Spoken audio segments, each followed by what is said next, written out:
You recognize the pattern now, don't you? Someone in your life, maybe someone you loved, maybe someone you still love, performs this strange psychological dance where they act as if you're utterly replaceable, as if they need no one, as if their self-sufficiency is absolute. They treat connection like a luxury they're granting you rather than a need they harbor themselves. And yet, the moment you actually pull away, the moment you stop feeding whatever it is they require from you, something shifts. The texts increase, the attention-seeking intensifies, the panic beneath the performance becomes visible, even if only for a moment. They cannot actually let you go. They pretend not to need you, but they cannot live without you. This is not love. This is not even attachment in any healthy sense.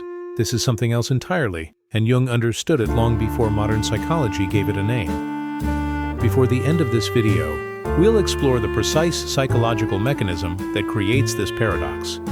Why certain people build an entire personality around denying the very needs that secretly drive them, and what happens inside the psyche when someone becomes more invested in the performance of independence than in the actual experience of wholeness. We'll look at what Jung called the inflation of the ego, the role of the shadow in hiding our deepest vulnerabilities, and why the narcissistic personality isn't actually strong at all. It's a fortress built on foundations that don't exist. Welcome back to Deep Psyche Lab, where we make depth psychology accessible and personally transformative. If you're new here, this is where we explore the hidden architecture of the human psyche through Jung's lens, making the unconscious conscious so you can live with more clarity and less suffering. Subscribe and hit the notification bell so you don't miss these explorations into the deeper patterns that shape our inner and outer lives. The person who pretends not to need you while being utterly unable to live without you is enacting one of the most painful psychological contradictions you can witness. And once you understand what's happening beneath the surface, you'll never see this pattern the same way again. Here's what's actually occurring in the psyche. Every human being arrives in this world fundamentally dependent. We need to be seen, held, mirrored, and responded to. The psyche of an infant is not yet differentiated enough to survive without external validation and care. This isn't weakness, it's human design. Healthy development involves gradually learning to hold yourself, to internalize a sense of your own value that doesn't require constant external confirmation. You develop what Jung called a stable ego structure, a sense of I am that can weather the storms of rejection, criticism, and solitude without collapsing. But when something goes wrong early in development, when the mirroring you needed wasn't there, when the emotional attunement was absent or inconsistent or conditional, the psyche adapts. It creates a solution to an impossible problem. If I cannot get the nurturing I need, I will convince myself I never needed it at all. If I cannot trust that others will be there for me, I will perform absolute self-sufficiency. The child's psyche makes an unconscious decision. I will never be vulnerable again.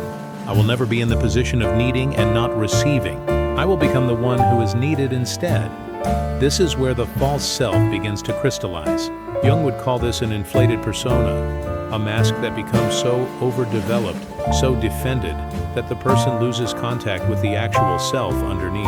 The persona says, I am special, I am superior, I am above the need for others, I am the exception to the rules of human vulnerability. This isn't confidence. Confidence allows for softness, for uncertainty, for the admission that you don't know everything and you sometimes need help. This is something else, a rigid defense structure that must be maintained at all costs because, if it cracks, the terror underneath becomes visible. What gets pushed down into the shadow, those parts of ourselves we cannot acknowledge without threatening our entire psychological structure, is the original need. The dependency, the hunger to be seen and valued, the desperate wish to matter to someone. These feelings don't disappear just because they're denied. They go underground. They become the disowned parts of the self that the narcissistic personality cannot integrate without experiencing what Jung called ego death, the collapse of the false structure they've spent a lifetime building. So here's the mechanism. The person treats you as if you're dispensable precisely because they need you to be indispensable. They perform indifference because they are terrified of revealing dependency. They push you away because they cannot tolerate the vulnerability of pulling you close. And the more they deny their need, the more powerful it becomes in the unconscious. It's like trying not to think of a white elephant. The effort of suppression only strengthens what you're suppressing. You become the container for the disowned parts of their psyche. In Jungian terms, they project onto you the very needs they cannot acknowledge in themselves. When they see you wanting connection, wanting reassurance, wanting emotional intimacy, they feel contempt. Not because there's anything wrong with those needs, but because those needs remind them of the parts of themselves they've locked away. You become the mirror showing them what they refuse to see, and that mirror must be punished, devalued, or controlled, because the alternative is too threatening to the entire structure. But here's what makes the paradox so painful and so confusing for those on the receiving end. They actually do need you, desperately. They need your attention, your admiration, your emotional energy, your presence as a reflection of their grandiosity.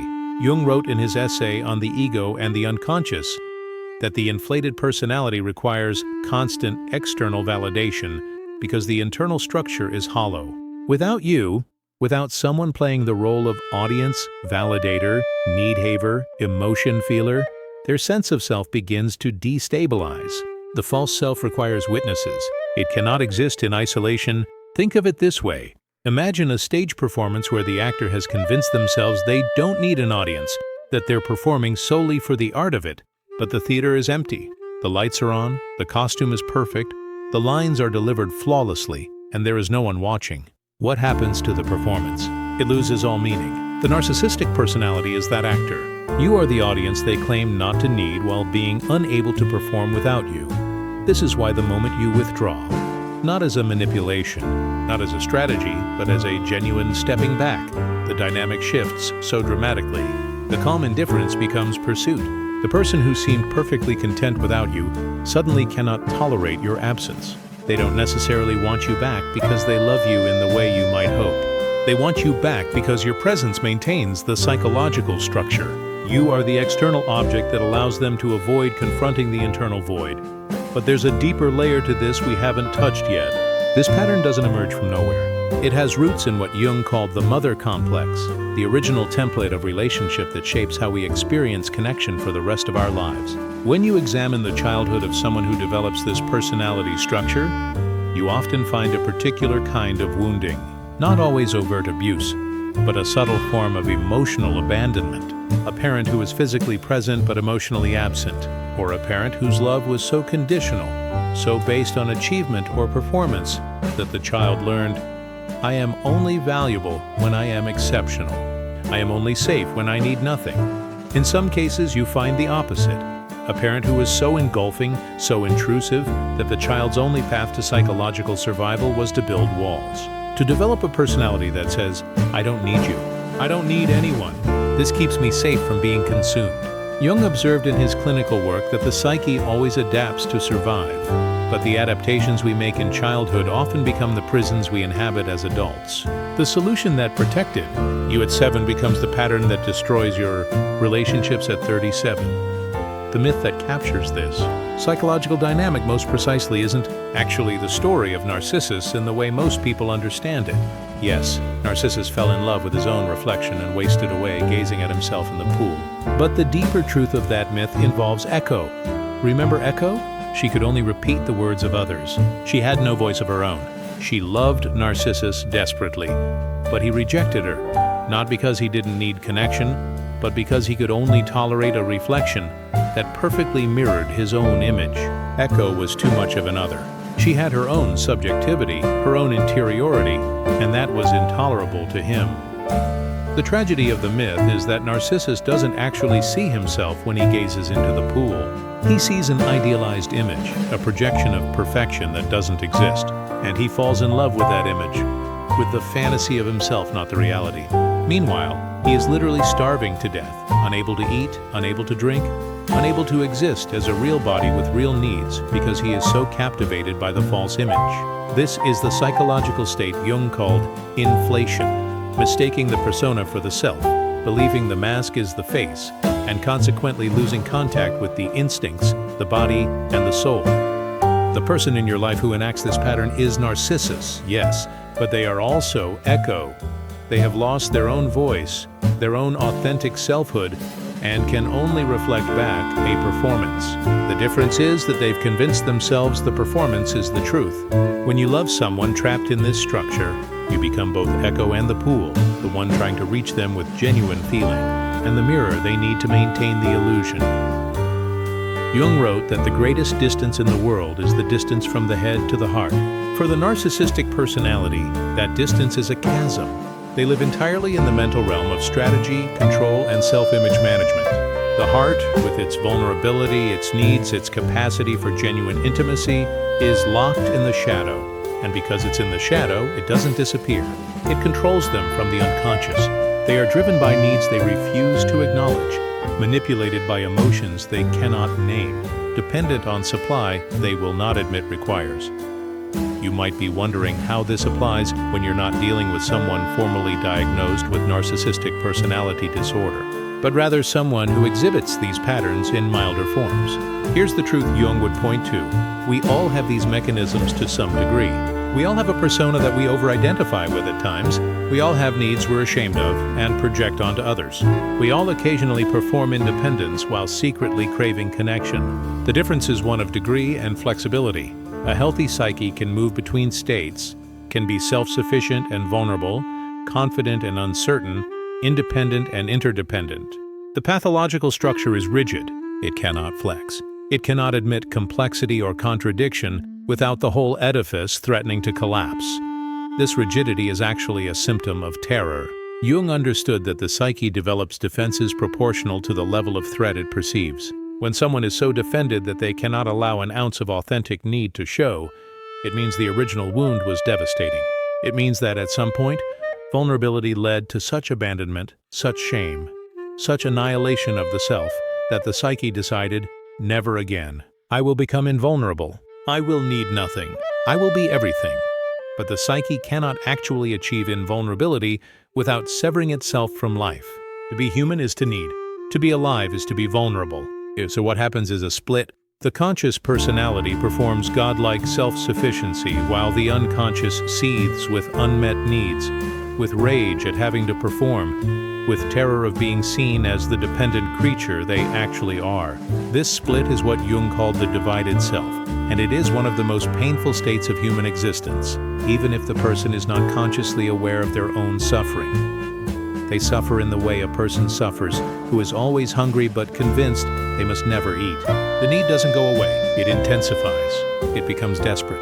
And that desperation leaks out in indirect ways, through control, through manipulation, through the inability to let others truly leave, through the panic that emerges when the supply threatens to vanish. The more they claim not to need you, the more their behavior reveals the opposite. If you've been in relationship with someone like this, you've probably experienced the cognitive dissonance.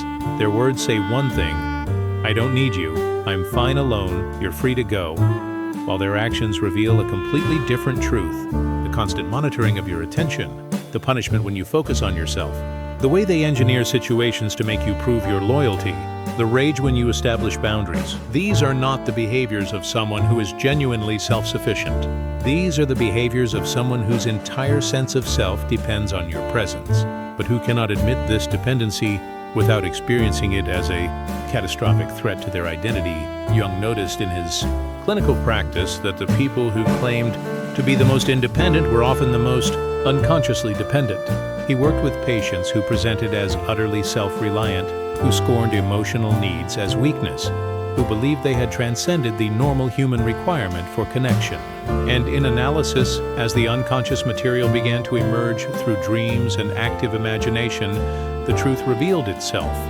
These were people in absolute terror of their own vulnerability. The independence was a costume. The self-sufficiency was a performance. Underneath was a child still waiting to be seen, to be held, to be told they matter. If this perspective is resonating with you, if you're recognizing something in these patterns, I'd be grateful if you'd take a moment to like this video. It helps more people find these explorations, and it lets me know this work is landing. Thank you for going this deep with me. Now let's turn to what this means for you if you find yourself entangled with someone enacting this pattern. First, you need to understand that you cannot fix this. You cannot love someone out of this structure. You cannot prove to them that you're trustworthy enough, valuable enough, stable enough, that they can finally let their guard down. This is not a problem of insufficient love or patience on your part. This is a defensive structure that was built long before you arrived, and it can only be dismantled from the inside through the kind of deep psychological work that requires the person to be willing to face their own shadow. What Jung would tell you is that trying to heal someone else's split is a form of what he called psychic inflation on your part. You begin to see yourself as the special one, the exception, the person whose love is transformative enough to reach the unreachable. This is the savior complex, and it's just another form of the same inflation we've been discussing. You lose contact with your own limitations, your own needs, your own right to reciprocal relationship. You sacrifice yourself at the altar of someone else's false self, and in doing so, you collude with the very structure that's causing the problem. The healthy response, and I'm not saying it's easy, I'm saying it's necessary, is to maintain your own boundaries around what you will and will not accept in relationship. To refuse to play the role of mirror, audience, or supply. To stop managing someone else's emotions, anticipating their needs, or trying to be perfect enough that they might finally feel safe. Jung called this process individuation, the gradual separation of your own psyche from the psyches of others. The recognition that you are responsible for your own wholeness and no one else can provide it for you, just as you cannot provide it for anyone else. When you step back from the narcissistic dynamic, when you stop feeding the structure, something interesting happens. The person's defensive system typically escalates before it has any chance of changing. They may pursue you more intensely. This is called hoovering in contemporary psychological terms, but Jung would have recognized it as the ego's panic when its defensive structure is threatened. They may rage, threaten, love bomb, or suddenly become the person you always hoped they would be. None of this is genuine transformation. This is the false self desperately trying to secure its supply source. Genuine transformation, if it happens at all, comes much later, often only after significant loss, and only if the person is willing to enter the dark night of the soul that Jung described. It requires the complete collapse of the grandiose self-image, the descent into the shadow where all the disowned needs live, and the slow, painful reconstruction of a self that can acknowledge, I am human, I need others, I am not special in the way I thought I was, but I have value anyway. I can be vulnerable without dying. This is the difference between the false self and what Jung called the true self, capital S, which is the organizing center of the personality that includes both the conscious and unconscious aspects. The false self is a fraction posing as a whole. The true self can hold complexity, contradiction, strength and vulnerability, independence and interdependence. But accessing the true self requires making the unconscious conscious. It requires shadow work. And shadow work is precisely what the narcissistic structure exists to avoid. So what do you do with this understanding? If you're currently in relationship with someone exhibiting these patterns, you must get honest about what you're actually receiving and what you're telling yourself you might receive someday. Are you in love with a person or in love with potential? Are you trying to heal your own wounds through fixing theirs? Jung would ask you to look at your own mother or father complex, the way your early relationships taught you that love means suffering, that your value comes from being needed, that you must earn affection through perfect caretaking. Often, when we find ourselves drawn to people who enact this peculiar combination of neediness and dismissiveness, it's because something in our own psychology recognizes the pattern from childhood.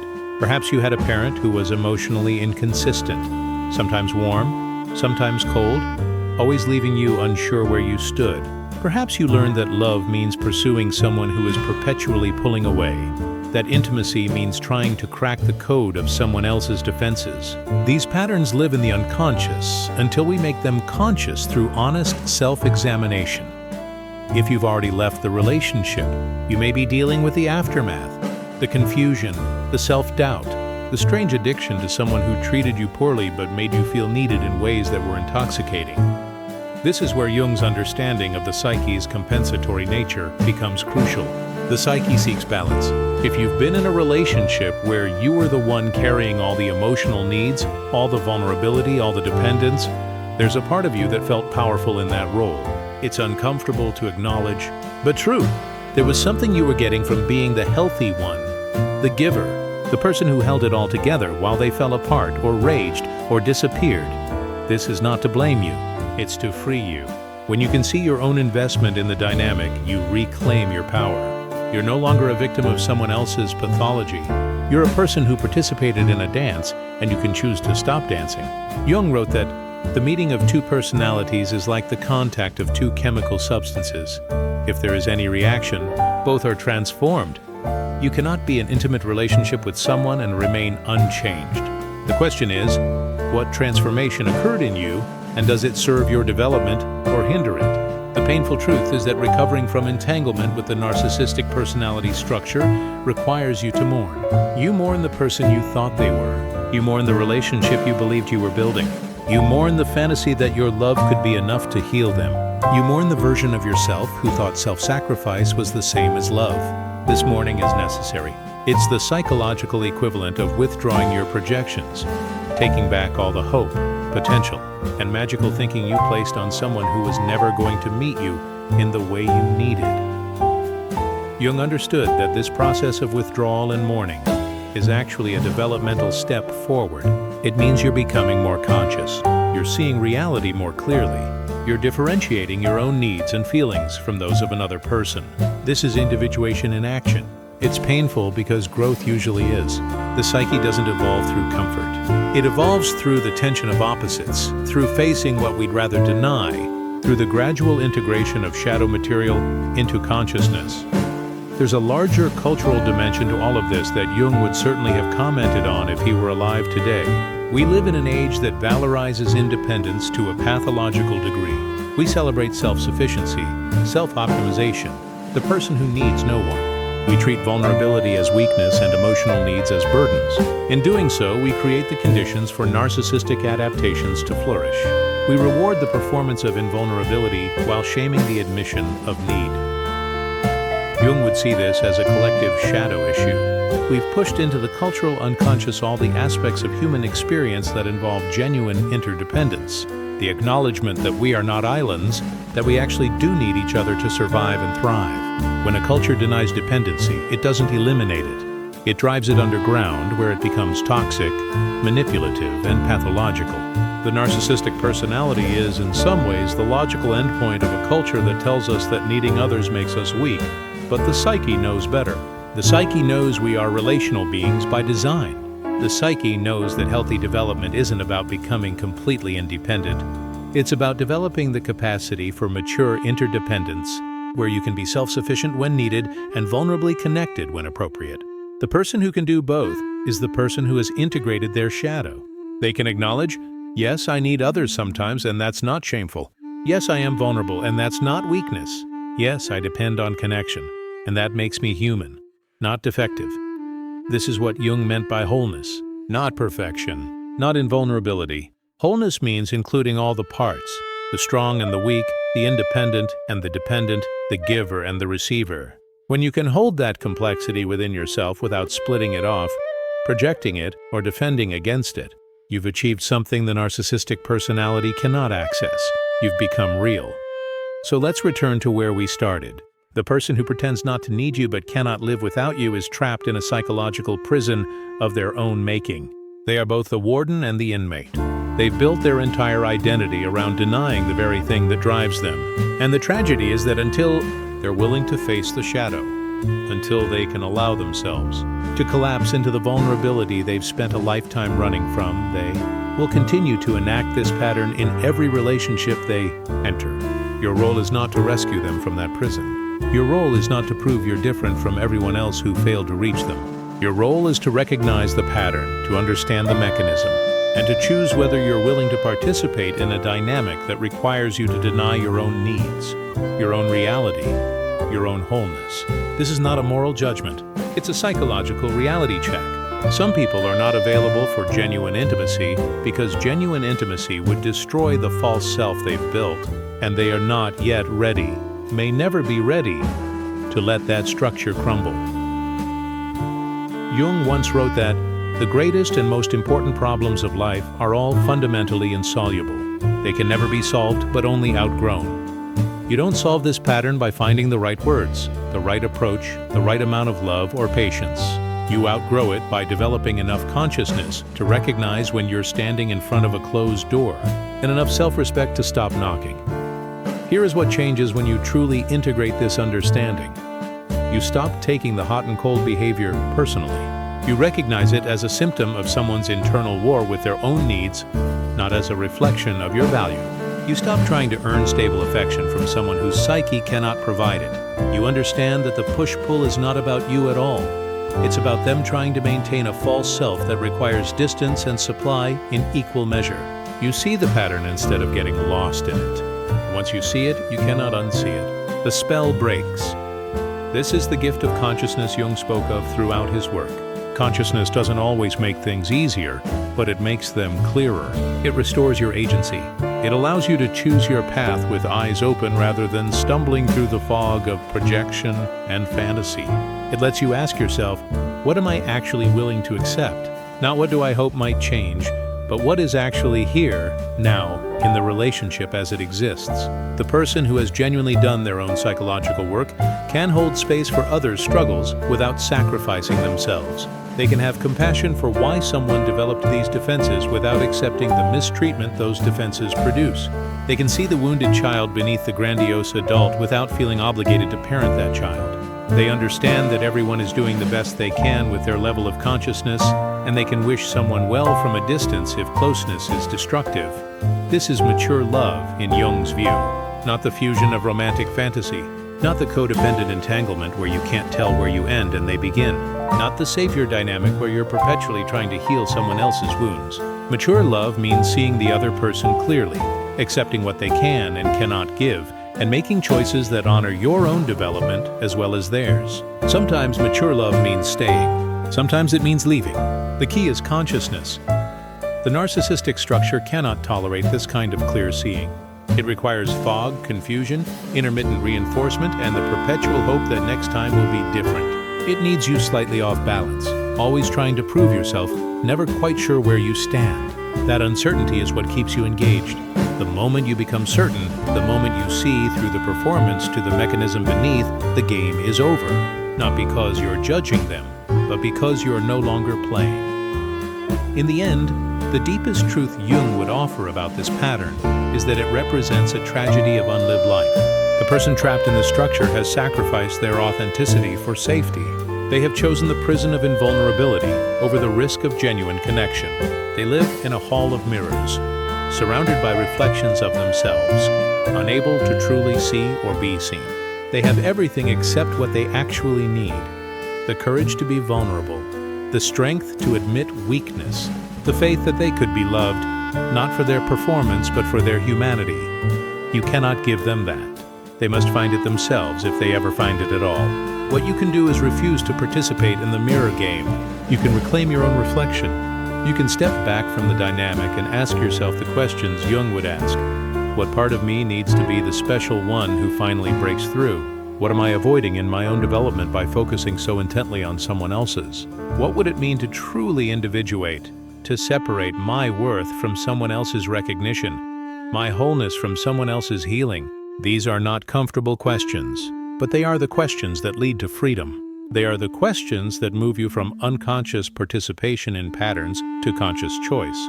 They are the questions that transform suffering into wisdom. You cannot heal someone who pretends their wounds don't exist. You cannot heal someone who pretends their wounds don't exist. Before we close, I want to hear from you. In the comments below, share one moment when you recognize this pattern, either in someone else or in yourself. What was the moment of clarity? What changed when you saw it? Let's create a space for honest reflection together. Thank you for going this deep with me today. If this exploration opened something up for you, please like the video. It truly helps others find this work. Subscribe to Deep Psyche Lab if you want more of these journeys into the hidden architecture of the psyche, and hit the notification bell so you don't miss future explorations. This channel exists because you're willing to do the hard work of looking inward, and I'm honored to be part of that process with you. This channel explores psychology for self-understanding and is not a substitute for professional therapy. Until next time, keep making the unconscious conscious. The work is worth it. You are worth it.